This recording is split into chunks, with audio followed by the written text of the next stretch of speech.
उन्हाळ्याला सुरुवात व्हायला लागलेली आहे आणि उन्हाचा जोरही वाढलेला आहे.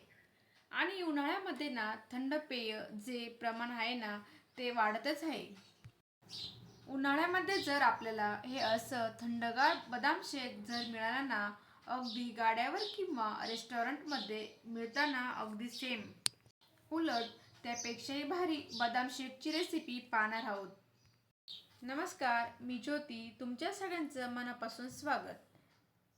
रेसिपी नेहमीप्रमाणेच साधी सोपी आहे, त्यामुळे तुम्हाला नक्कीच आवडणार आहे. 20 बदाम घेतले आहे. बदाम आपल्याला गरम पाण्यामध्ये 15 ते 20 मिनिटं भिजत घालून घ्यायचे आहे. इथे आपण पॅन घेतला आहे. पॅनमध्ये 1 लिटर दूध घेतलेलं आहे. हे दूध फुल फ्लॅट क्रीमचे दूध घेतलेले आहे. दूध गरम होत असतानाच मध्ये ते ढवळून घ्या, म्हणजे ते करपणार नाही किंवा चिटकणार नाही. हे असं मिसळून घेणं गरजेचं आहे. नाहीतर काय होतं, त्याचा स्निग्ध अंश खाली तळाला चिटकतो. दूध करपतं. दुधाला इथे छान उकळी आली आहे. हे बघा, छान असं दूध उकळलं पाहिजे. दूध घेताना कुठलंही फुल फॅट क्रीमचं दूध घ्या. यामध्ये आपण व्हॅनिला फ्लेवरची कस्टर्ड पावडर वापरणार आहोत. तर ती आपल्याला दूध साधारणतः 10% कमी होईल एवढंच दूध आपल्याला आटवायचं आहे. यापेक्षा जास्त दूध आपल्याला आटवायचं नाही. आता इथे आपले बदाम सुद्धा छान व्यवस्थित भिजलेले आहेत. साल सुद्धा पटकन निघत आहे. तुम्हाला दिसतच असेल. जर तुमच्याकडे वेळ असेल ना, नक्की रात्री भिजवून ठेवा.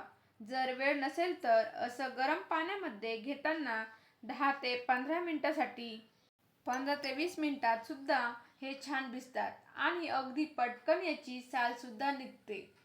सगळ्या बदामांची जी साल आहे ना ती मी काढून घेते आणि त्यानंतर आपल्याला याची पेस्ट तयार करून घ्यायची आहे.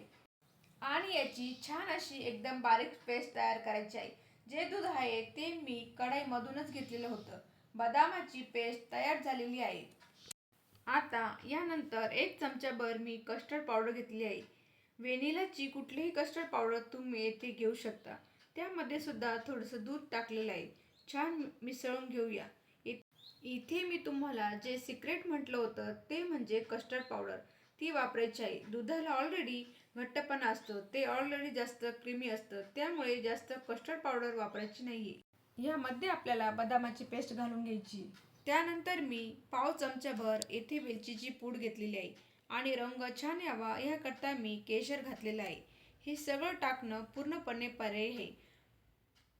त्यानंतर मी येथे साखर घालत आहे. आता साखर ना मी थोडीशी कमीच घालणार आहे, कारण दुधामध्ये ऑलरेडी गोडवा असतो, त्यामुळे मी साधारण अर्धी वाटी साखर घेतलेली आहे. आपण पुन्हा एकजीव करून घेऊया आणि त्यानंतर याला छान अशी उकळी आली की यामध्ये आपण मिश्रण तयार करून घेतलेलं ते थोडं थोडं करून दुधामध्ये घालायचं आणि सतत हलवत राहायचं. गॅस कमी आचेवर ठेवलेला आहे. सगळं मिश्रण दुधामध्ये घालून घेतल्यानंतर पुन्हा हे दूध चांगलं गरम करून घ्यायचं, म्हणजे कस्टर्ड पावडर घातल्यामुळे दुधाला हलकासा घट्टसरपणा येतो. गॅस आता मध्यम आचेवर ठेवायचा. 6 ते 7 मिनिटं हे चांगलं आटवून घ्यायचं. दूध चांगलं गरम झालं पाहिजे. कस्टर्ड पावडर घातल्यामुळे दूध हलकंसं घट्टसर होतं, ते देखील सतत हलवत राहायचं.